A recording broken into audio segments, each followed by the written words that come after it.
I'll start again.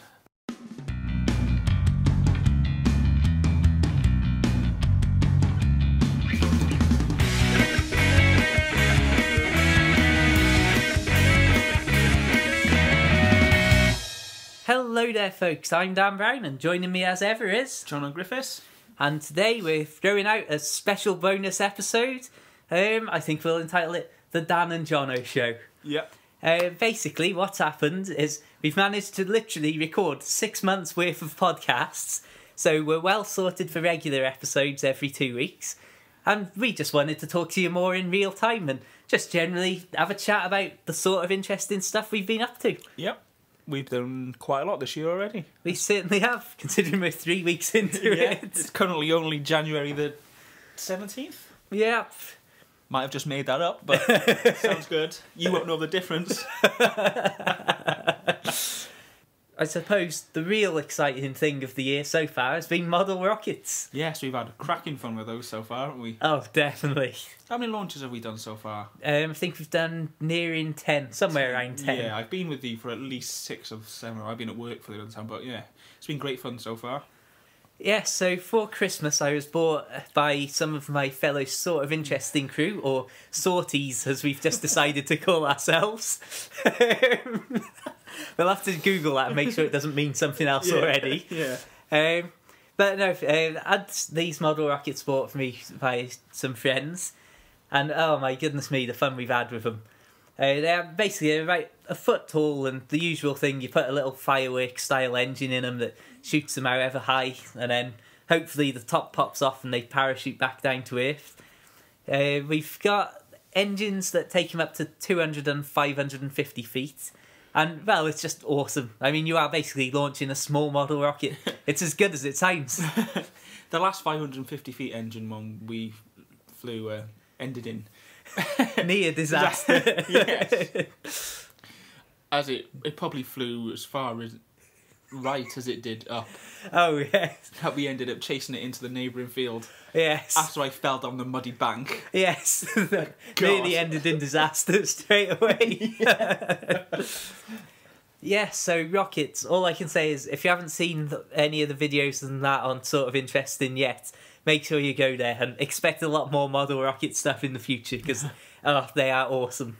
Another thing we've done this year, we've already managed to place 3 of our own geocaches. Yeah. In one bizarre event, one was actually logged within 20 minutes of it being posted to the geocaching website. Yeah, just no time at all. We couldn't quite believe it. So we went out of town to a secret location. You'll have to search geocaching.com for the sort of interesting cache to find out.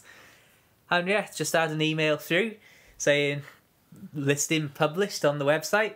And bearing in mind this is sometime I think around 8 o'clock at night, so it's dark and not really prime geocaching time.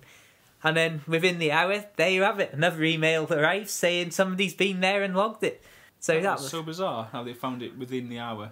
Yes. Especially at that time of night though as well. Yes, it was unexpected to say the least. I thought it would have been days before that was found though. Yes. Well, even weeks, I don't know. That was certainly interesting. And we've just literally today been out and placed the micro cache. And I don't know if any of you have ever come across, well, first of all, geocaching, where you just hide stuff somewhere and log it on a website so other people can find it. But a micro cache, nano cache, whatever you want to call them, is basically, well, the size of a penny, even smaller, with a tiny scroll of paper in it. And I mean, you can imagine something that small. There are millions of places you can hide them, literally. Yeah. And we have. Yes. Not millions of them, obviously. I think that our hiding place for this one is particularly good, but no spoilers yet. Some point in the future we'll do an episode where we go back and look at them and see who's been there and how many and so on. We will walk to all 3 of the caches and see how many people have logged it and see what's actually been placed in the main geocache that we've put. Yes, hopefully something brilliant that we can then sell on eBay. No, of course not, of course not. Well, somebody's already taken the geocoin that we've talked about previously. Yes, so that'll be on its way somewhere. We'll have to search and see where that heads off to. It's been logged. We'll have to look at that, actually. Oh, yes, right, that's something. We'll let you know. Yeah. Yes, and also over the last few weeks, I've been braving the weather and heading out doing a bit of astronomy again. Yeah, it's quite a good time of year for astronomy because it's really cold at night at the moment, but it's really clear. Yeah, so I've been out just generally in fields and by a nice little pond called Middleton Pool. Well, I won't say enjoying the freezing cold weather, but just being very cold with the freezing cold weather. But no, it's got to be said, some of the views of Jupiter I've had over the last week or two have been absolutely amazing. Like the clearest I've ever seen it. Even at 40 magnification, you can see the lines of clouds going across it. Absolutely brilliant. Yeah. What we can see Venus, Jupiter, Saturn, Yeah. and Mars at the moment, can't we? Yeah. That's what's in our hemisphere while we record this. When it goes live, there might be some more. I'm not sure what's on the sky maps at the moment. Well, yeah, Saturn's currently coming up very late at around 1 a.m. But in the next few months, so by, I would say, mid-March, you'll be able to hopefully go outside at, I'd say, around 9 o'clock and see 4 planets with the naked eye. So certainly looking forward to that, especially whip the telescope around at those. Yeah, Saturn through a telescope is particularly special, I think. Especially you can physically see the rings definition around the planet. Yeah, it is absolutely brilliant. It looks really 3D. That's something worth mentioning. I had to work on New Year's Day, and that basically meant I was up before 6 o'clock. So Saturn was in a perfect viewing spot from my bedroom window. And so literally within the first 6 hours of the new year, I was looking at Saturn in the most incredible clarity I've ever seen. It was just absolutely brilliant. It almost looked 3D. But less of that excitement now, and we'll come back to that in a month or two's time and let you know how awesome the sky is then, hopefully. Well, bizarrely, the first time we saw Saturn, it was kind of by accident. Yes. It was just pointing the telescope at the sky. Thought, oh, what's that? Oh, look, that's Saturn. Yes. Like, absolute total fluke, wasn't it? Yeah, with the good old Celeste on first scope. There's a shout out for him. Sails will rocket, I'm sure. Rocket, literally, maybe. Figuratively, perhaps not. Celeste on first scope on the bedroom window. Absolutely brilliant. That's how good and simple astronomy can be if you want it to be. That's probably just about a year ago, though, that now, isn't it? Flipping heck, yeah. Thinking about it. It's because you had that for not the Christmas just gone, the one before. Yes. But we've already told you a story about what Yes. happened on that Christmas day. Yes. What else have we been up to? Well, I suppose something. I've never mentioned it before on the podcast because I don't want to seem like I'm selling out. But here we go, I'm about to sell out. You may or may not know, from sort of interesting and the links in the sidebar there, that I like to write a few little books. How many have you wrote now? How many have you got published? Well, I've self-published my 3rd book on January the 1st this year. Here's the big selling out part, everybody. Make sure you listen up and have your iPods and stuff at the ready. No, I published my 3rd book, a short story about a chap who heads off into the woods camping for an extended period of time. I don't know if I've just summed it up really rubbish and lost all your interest there.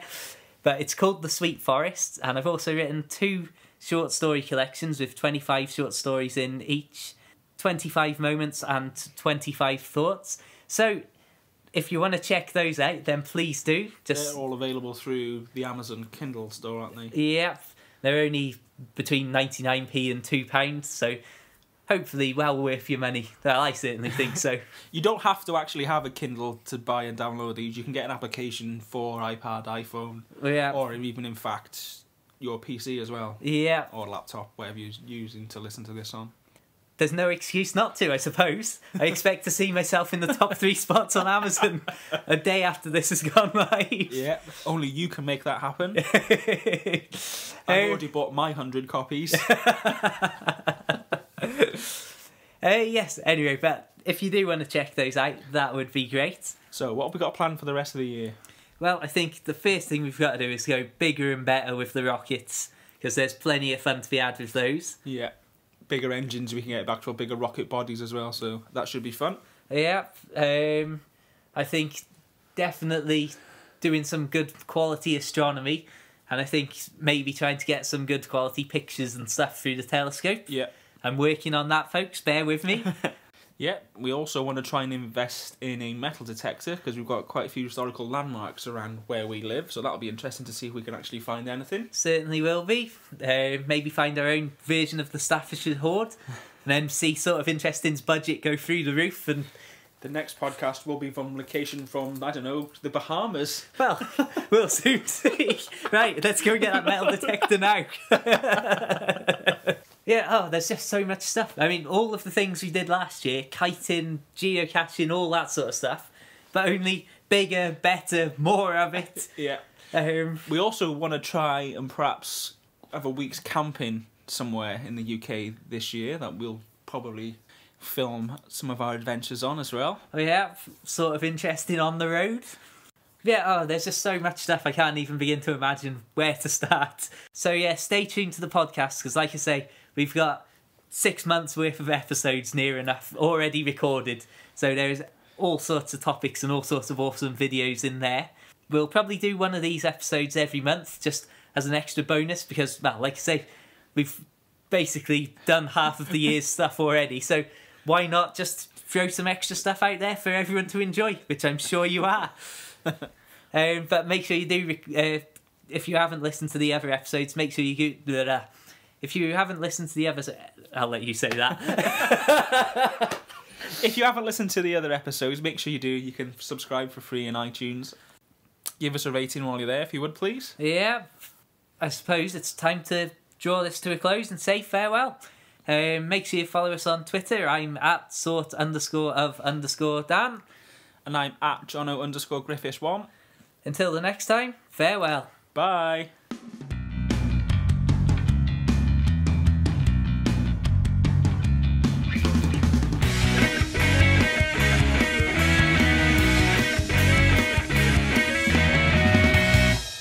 Oh, was that when we recorded that then? Yes. Oh, great.